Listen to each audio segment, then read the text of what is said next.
Hello and welcome to Thrive, a wellbeing podcast for the students of Alexandra College. Hello and welcome back to another episode of Thrive. Today's episode is called Off the Pitch and was created by 5 first-year students, Emily, Grace, Laura, Nicola and Ana Rosa. Today they will be interviewing a guest speaker, Carole Ann Clarke. Carole Ann is an avid sports person, having captained the Irish women's rugby team for several years, was president of the IWRFU and chair of Blackrock RFC Minis and Youths. She was an interprovincial hockey player and senior Gaelic footballer. Carole Ann has also completed an all-female expedition to the Arctic in 2018 for Deborah Ireland. She coaches rugby in her free time and has recently taken up league hockey again after a 24-year break. Carole Ann has always been passionate about people and personal growth, and having studied leadership and executive coaching, along with mental health and wellbeing coaching, resilience coaching and corporate wellbeing coaching, Carole Ann merged her business acumen, sports and life experiences to change workplace culture and practices around mental health and well-being, to be a founding member of I Am Here and Then Bright Futures. Welcome, Carole Ann Clarke. We're so happy to have you here today on the Thrive podcast. Very welcome. I'm delighted to be here. So why do you think it is important for girls our age to play sport? Oh, well, there's lots of reasons. First of all, it's very good for us in terms of exercise and getting all that happy hormones into our bodies like dopamine, and that keeps us on an even keel all day. I think also because of building friendships and connections as well is really important. You know, teenage years can be tough, so having a good bunch of friends around you is really, really important. And I think as well, in terms of your mental health, it's really important to release kind of stresses. You know, the world is very academic now, I know, in school, and people are chasing exams and lives are busy, and social media can also create issues as well. So having sport is really important to kind of release those stressors that are impacting you as well. So lots of different reasons. What do you think? I think those are very true points. Yeah, I think that for our age, it's like really important because like for the friends part of it, that's I think the most, because like when we go to club hockey, I don't know most of the girls there from Alex, and then I can like see them around because, you know, we're all very close. So it's good like to get to know all the other schools as well. Friendly camaraderie, as I call it. So, because some of these people you might be in college with later on or doing things together later on. I still know people that I played hockey against, you know, when I played Mount Anville. And actually, I played a girl from Alex in the quarterfinal of the Leinster Cup, and we ended up living together in Galway 6 months later. So there you go. They could become your best friends. So 50% of girls give up sport in their teens. Why do you think this is? And did you find it hard to keep up sport when you were a teenager? Yeah, so maybe I'll answer the second part of that question first, and then I'll go back to the first part if that's okay. I found it quite difficult. Most of my friends gave up hockey, and it's something I talk about with my sons quite a lot, because I did find it hard because I was the only one, and some of my friends were up to no good and going to parties and doing all sorts of things they shouldn't be doing at 14 and 15. So sometimes I did feel a little bit isolated because I had chosen to keep up sports, and I just really loved it. I found my teenage years very difficult. I felt sport was so important for me to get out and do something on a daily basis, but I was also quite competitive and I wanted to do well as well. And it brought me a lot of joy as well. And it also, I suppose, helped me keep on the straight and narrow. So and it's something I talk about with my boys as well, is that, you know, I never really wanted to do some of the things that my friends are up to, like drinking alcohol and things like that, because I wanted to be a good sports person and be at my best. And also helped me with my study as well, because it kind of helped me focus. But I definitely did find it a little bit difficult at times because of my other friends. And I think when I think back, and I even talking to teenage girls today, it's definitely for some reason it becomes a little bit more uncool, and girls get distracted with I suppose going out and boys, and I suppose all new friends groups as well. And I think there's a lot of peer pressure, so you're afraid of missing out. So the times where I might have been on the hockey pitch, some of my friends might have been hanging around in town, and then sometimes I mightn't have gotten invited to stuff. So I probably felt a little bit under pressure to give up because of my other friends as well. So you sometimes need to be a little bit stronger to kind of stand up and do it yourself. But I definitely think peer pressure was an issue as well, and also trying to fit it all in. I mean, I know if you're playing sports, you're very busy because you have your school life and you have your sports life on top of that, and you do want to have a little bit of time to yourself. So you do kind of make some sacrifices as well. So when you're talking to your friends, what do they say, particularly girls who may have given up sports? Yeah, because one of my friends, she really liked Gaelic football, but it was getting too serious for her and she didn't really want to take it to that level, so she just quit. I think that a lot of the girls in like the lower teams at our age are more likely to quit because they find it like less serious, because it's probably not their main sport or maybe not their main form of like hobby. Yeah, like what we were kind of saying is some people on other teams, they don't feel as motivated because sometimes coaches pay most of their attention to the teams that have higher standards. I think that's a really good point. And as a coach, it's something that I'm really mindful of. So, the most important thing when you're doing sport or exercise is actually having fun. Nobody gives up if you're having fun. And I think there's a huge focus now on winning and being competitive. And that's not really what it's about.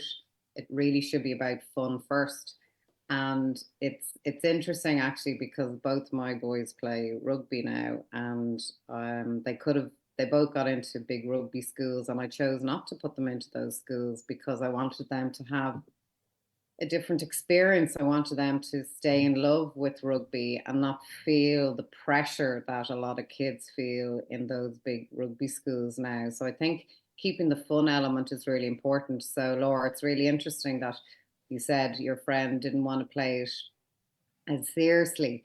And it's a real shame, isn't it? Because, she could have just stayed on with another team and just continued to have fun and build her friendships. And I think we probably need to encourage that a little bit more, that it's not necessarily about winning and competing, but it's actually about having great fun with your friends. Did you ever feel like you were unsupported in sport, and how did you overcome this?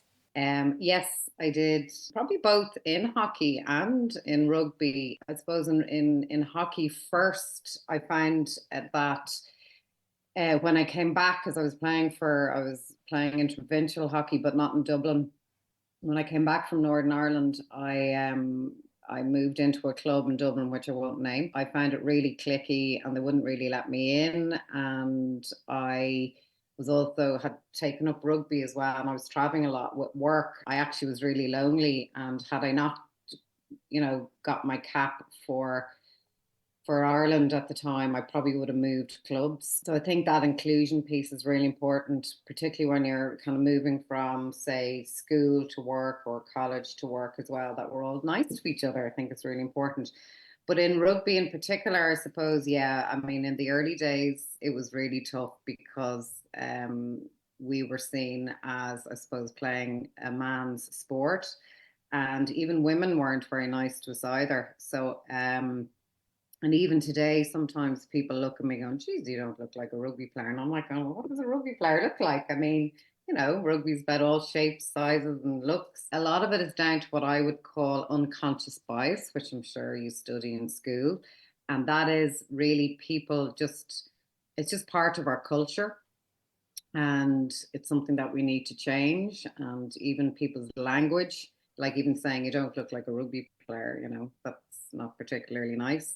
But there was enough people along the way. So one of the things I did was I had a lot of drive, and that really kept me motivated because I felt like I was doing something for the next generation of players. So I kind of had a real sense of purpose to help girls kind of expand the sports that they wanted to play. So that kept me going. I think the other thing that I did was I found the people who, what you'd call kind of champions or advocates or fans, that really helped us get around those barriers when people got in the way to our progress. and they would lobby. So I found people in the IRFU, for example, that would help. I found people in World Rugby that would help as well, and I'd bring them to meetings and things. So finding your community or finding your tribe to help you is really important as well, and obviously your friends and your family. And then I suppose when things started to go well, that keeps you going as well, and you see progress in the game as well. What can you tell us about your experiences of different between hockey and rugby? Typically, Ooh. hockey, which is typically thought as a female dominated in Ireland, and rugby, which is traditionally preserved as dominated by men. That's a great question. Thank you for that. It's funny because when I went back to hockey a few years ago, I found that the rugby actually really helped my hockey, but also realized that hockey had changed so much since I was playing it. So I've had the privilege of relearning the game. I guess on the park, it's obviously different in that you have an awful lot of space when you have the ball as well. Obviously, it's very physical because you're doing all the tackling. You need a different type of fitness and that. But I played number 13, so that really probably helped my hockey in that, is kind of thinking about the awareness around you and, looking for support around you as well. But the dynamics of the game are quite different in terms of playing. I think the biggest difference I found, and it's very hard to explain because rugby people find it very hard to explain, the feeling you get playing rugby. And I don't know whether it's because you're putting yourself on the line so much. So, you could be at the bottom of a ruck and people are protecting your head and stepping over you. But equally, you'd really tackle someone very hard over the sideline to prevent a try. I think the levels of emotion are probably a lot higher in rugby than they are in hockey. And that's slightly generalist, I'm sure, but it's just different. And I think the friendships are, whilst they're great in hockey, and I'm having a great time at the moment with all my hockey friends, and it's just at a different level. And I think it's because it's just so physically extreme that it just pulls you together. It's also very like hockey, I call it an altruistic game. You're doing everything for everybody else, and you're very clear of your role within that. I think you can probably move around the park a little bit more in hockey, but in rugby, you stick to your number 13, and you've got your clear roles, and yes, you can move around a little bit on free play, but it is quite different. So I think, if I was to sum up, I think it's definitely your relationships with the players are definitely very different to what they are in hockey. But they both bring joy for different reasons. Have any of you girls played hockey and rugby yet?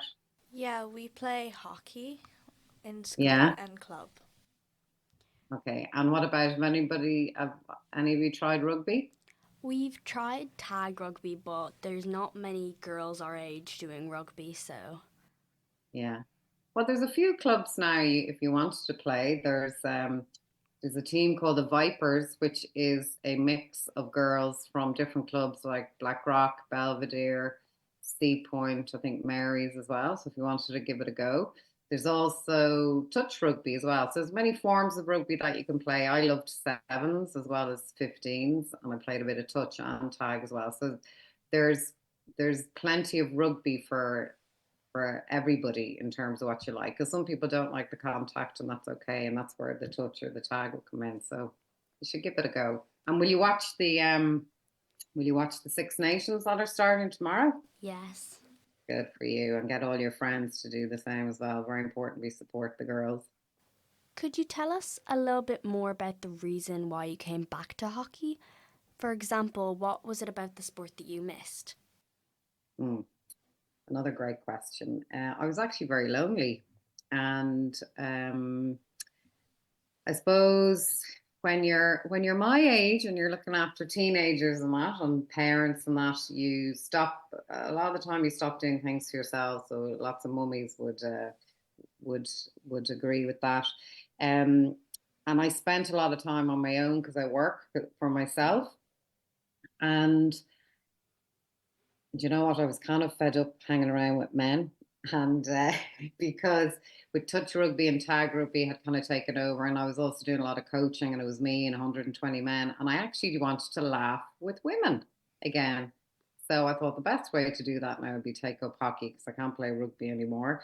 And so a lot of it was down to just the kind of reigniting friendships and having fun and having something for myself, staying fit as well. And I kind of realized that when you play team sports, only team sports, it's difficult to go to the gym and it's difficult to do things on your own because you're so used to doing things with other people. And that's why I have my boys playing golf now as well, because I want them to do kind of an individual sport as well.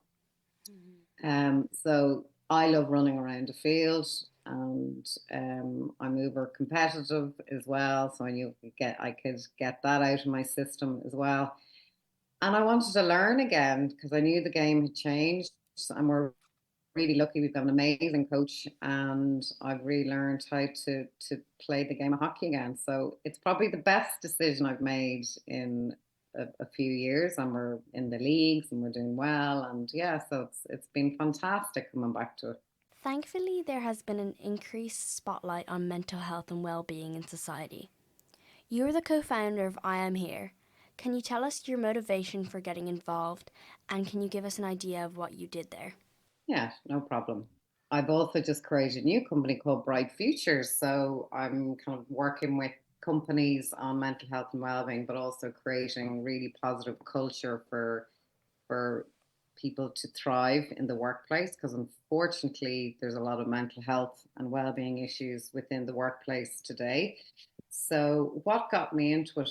I was very passionate about the area, and I'm very passionate about people. And I was working in Coca-Cola back in 2015, and I wasn't very well. I had burnout myself because of working long hours and traveling, and also it was just a tough place to work as well. And I actually went to life coaching for myself back in 2015, and it was the best decision I ever made.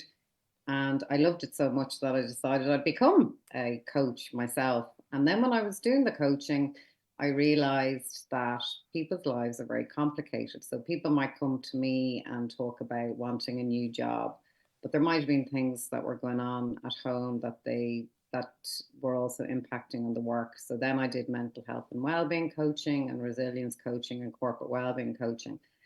So I decided that would be the path that I would go into. And that's when we set up I'm Here. And really we tried to keep it very simple, is that we know that, and I don't know if you find this with even your friends and teenagers, but we know that lots of people don't ask for help when they need it, about 70%, but in say construction industries 90%. And for lots of different reasons they don't ask for help. And equally, and I'm sure you're the same, is that we all want to help each other, don't we? When one of your friends isn't feeling okay, but maybe we don't know what to say to them. And that can be difficult. And again, for lots of reasons, we don't want to put our foot in it. We don't want them to feel worse. But actually, we know from research that if you ask somebody if they're feeling okay, it can actually trigger somebody to go and pick up a phone or open up and say that they're not feeling okay. And that's actually what happened to me. My friend in work said to me one day, I'm a little bit worried about you. You don't seem yourself.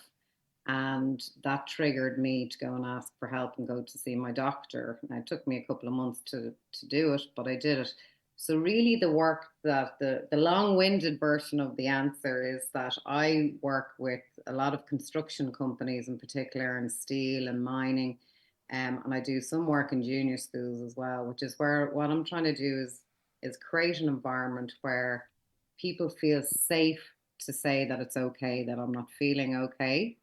And then on the other side, then where I try and teach people the right skills to have a conversation with somebody if they're not feeling okay. So saying to like people understand, like recognizing the signs when maybe one of your friends isn't feeling okay, then understanding the barriers that we have that might stop me from asking my friend if they're feeling okay. And then the skills that you need to have a conversation. And really, it's all about listening and having compassion and being yourself and not judging somebody when they're not feeling okay. And then giving people the numbers they can ring if they need to call up. So that's basically what I'm trying to do, is make people feel safe to say that they're not feeling okay, and then encouraging and teaching people how to have those conversations. So that's the main thing that I do in terms of the mental health space. But then I suppose I go a little bit deeper with the companies that I work with, which is actually how do we create a workplace or even a school where the problems don't come up in the first place. So it's all around prevention, because unfortunately a lot of companies work in crisis. And what I want to say is, well, actually, how do we create an amazing environment where people can thrive, and then we won't be at that crisis point? So that's a lot of the work that I do now. So it's very meaningful and it's very purposeful. You have since started a new business called Bright Futures. Why the Yeah. shift from I Am Here? Another very good question. So the shift was because I suppose I've just tapped into it a little bit there. It's because a lot of companies put in, say, mental health programs, but they don't work. So if you look at, say, construction companies, the mental health issues are actually getting worse. So what I want to do is actually just work with leadership teams in trying to understand why the problems are there in the first place, and then create an environment where people can thrive. And then the mental health programs will play part of that. So a lot of companies do kind of what you call tick box programs, and really what I'm trying to do is actually change the culture in the workplace. And there's a lot of people around the world like me who are also trying to do that, because culture has kind of disintegrated over the last few years for lots of different reasons. So that's why the shift, because I don't think it's about mental health, it's actually about culture. We were wondering if you found many comparisons between women's participation in sport and both the challenges and incredible successes of your amazing all-female expedition to the Arctic in 2018. Yeah, I was called kamikaze at that. It was an amazing, amazing experience with some fabulous women. I trained really hard for it. So I think when you compare the two, I was actually playing the World Cup in the Women's World Cup as well. A few months before I was going to the Arctic, so it was good to compare the both. But I think it was a really around that, what you call the holistic way to train. And that's really looking at all your needs, both physical and mental as well. So some of the training would have been quite similar, but I guess I needed the same level of commitment, but also I was going into the unknown as well. And I think that was the biggest difference, really. There was probably a higher level of fear there, because you're very much going into the unknown and obviously very cold. But I would have changed the training would have been slightly different. And I even did things like my skincare, for example. So the snow and the sun can really damage your skin. And I already, because I broke my nose, it's quite delicate around that area. So like I would have plumped up my skin with fat, for example. So my skin was actually amazing when I was away. We did a lot of endurance training as well, so up the mountains, and we did some overnights as well. So that was kind of different. And then I guess there was a difference between, say, playing a match and being in the Arctic itself, because a match is only whatever 80 minutes, and you train for that. Where the Arctic was all about endurance, and there was definitely pain barriers that you need to get through. So I remember at one stage, because I was always up front with the adventurers, because that was kind of my role as a sports person, to kind of lead everybody else who wasn't a sports person, because I'd be kind of used to that. But I do remember there were a couple of kind of big hills that we would have been trying to ski upwards. literally, and they went on for miles. And there were a couple of times where I was going, oh God, I can't do this. And also the added pressure of people behind me as well. And then some of the girls not being able to carry, because we had to carry all our equipment with us as well. And some of them weren't able and having to take on extra weight on that. So there was a lot of mental endurance that I had to kind of prepare for. So things like meditation helped and mindfulness helped there as well. And talking to people who'd done that experience as well. So definitely some differences and some similarities there. I just have a quick follow-up question. What Yeah. motivated you to go to the Arctic? I didn't even think about it. I don't know if you know Fiona Coughlin, who's captain of the Irish women's rugby team as well, and won the Grand Slam. And she rang me one day and went, "You're going to the Arctic," and I went, "Okay, no problem. Are you coming with me?" And she said yes. And then she actually pulled out; she couldn't go, and I was having a laugh with her about it. But I just said yes to it. Now, a couple of days later, I was kind of going, Janie Mac, what did I sign myself up for? But I'd said yes, and that's one of my philosophies in life is to say yes.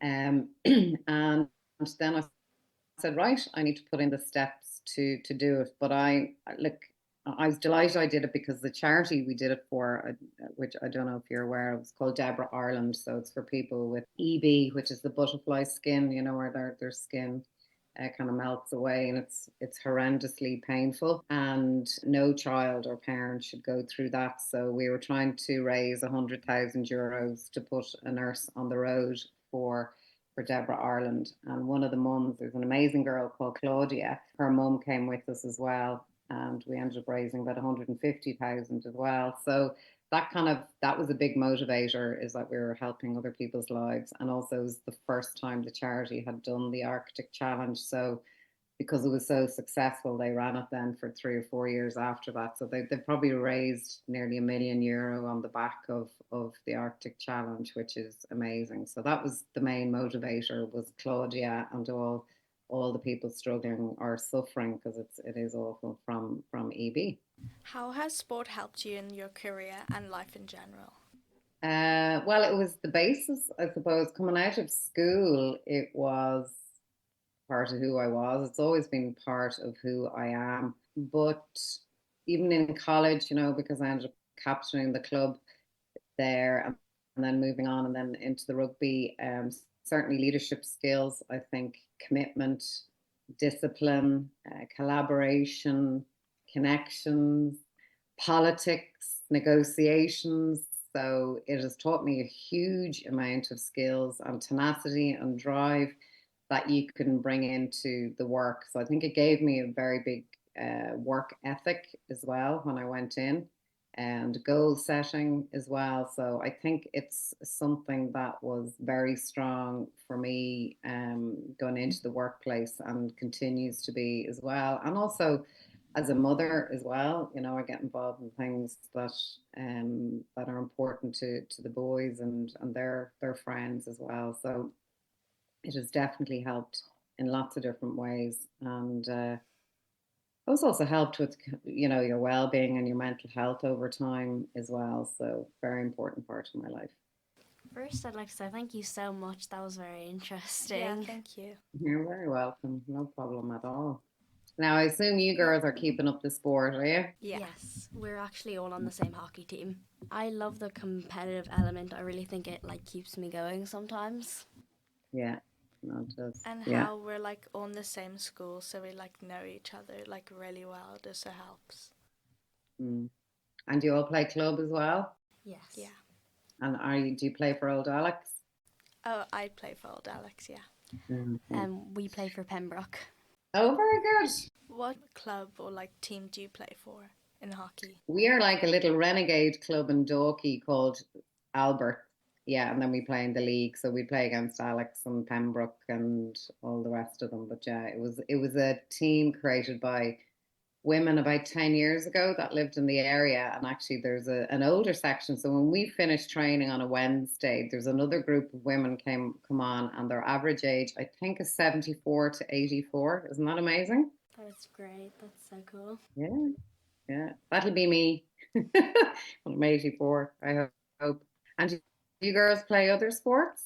Yes, I also play Gaelic football and tennis.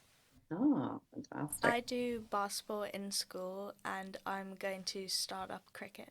Oh, very good. I think cricket is in Alex, isn't it?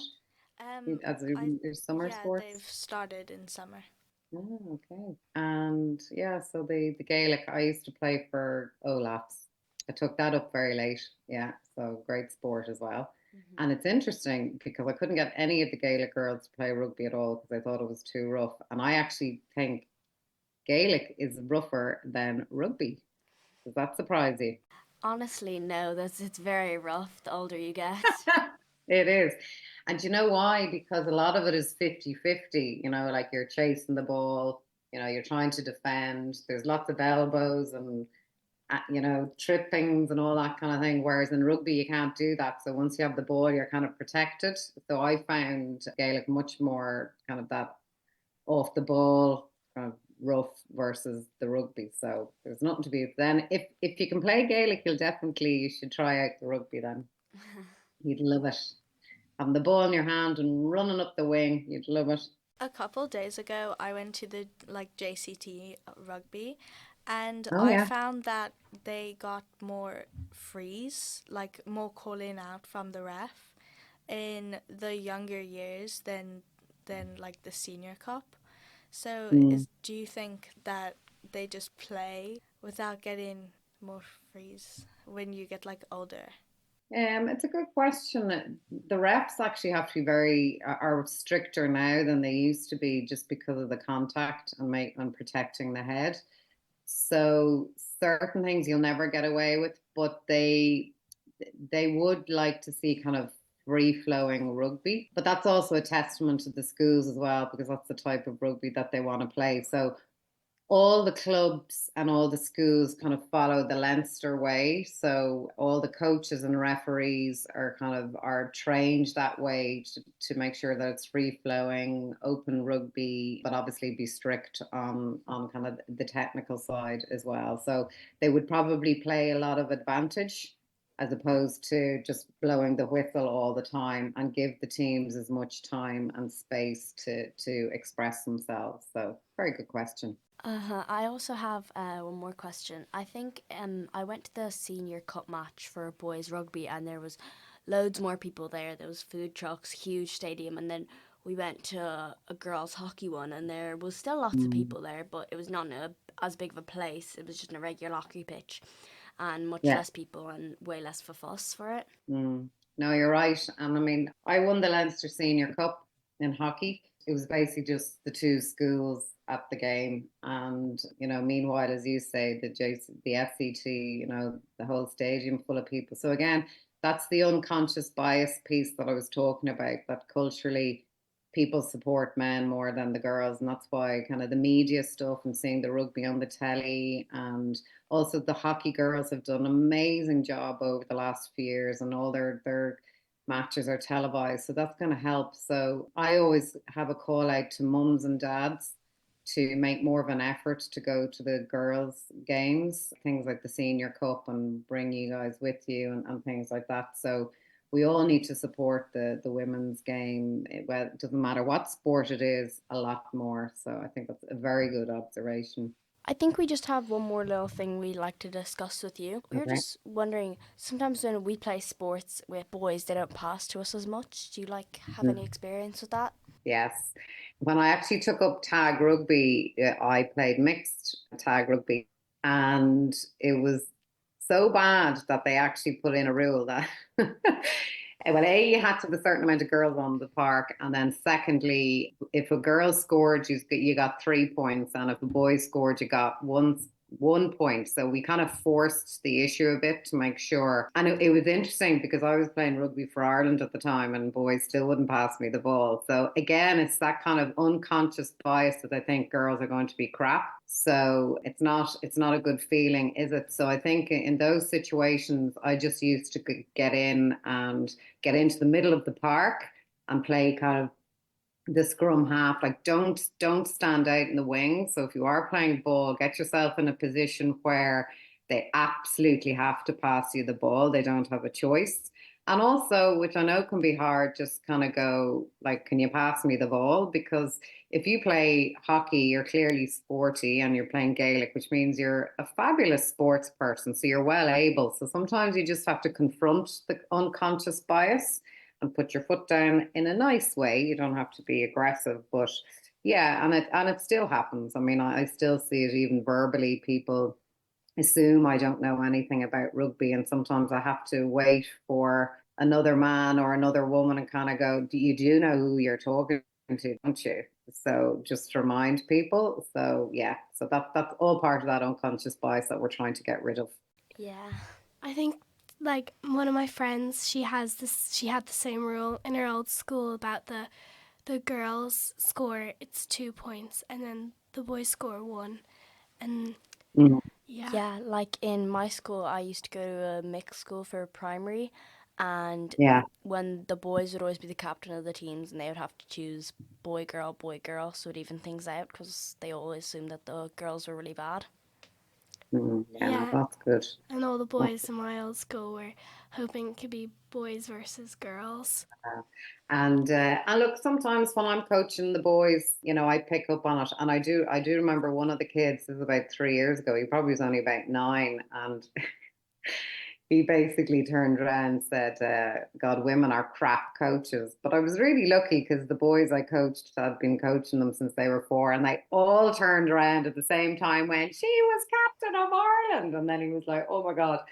And then the same fella used to, when, we'd play teams where there was girls on the team, and he'd be going, "Oh, I'm going to cream the girl and she's going to be crap."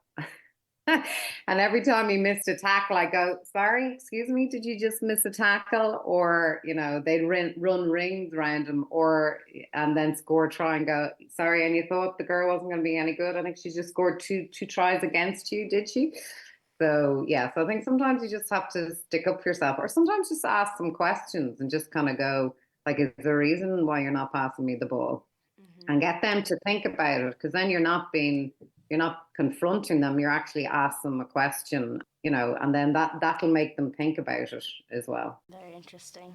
Yeah. Mm. So I think that covers what we were. Covers most of it. Is there anything else you think is really important that you wanted to share? The main thing is that you support each other, particularly in teenage years. And if there's girls that are kind of on the brink of giving up, like, just, go for a little cup of tea with them, or a frappuccino, or whatever it is you do, and just chat to them and just tell them about the benefits of staying in the sport, and encourage each other. I think that's the most important thing at your stage. Like, we have a school reunion every year, and like a few of my friends I meet now, and they would have been really good at hockey and tennis, and they gave up. Like, it's the biggest regret of their life, is giving up the sport. So I think just encouraging each other and inspiring the friends around you as well by your actions, will always help as well. Yeah. Well, thank you so much. This has You're been very very welcome. interesting. Thank you for tuning in to Off the Pitch.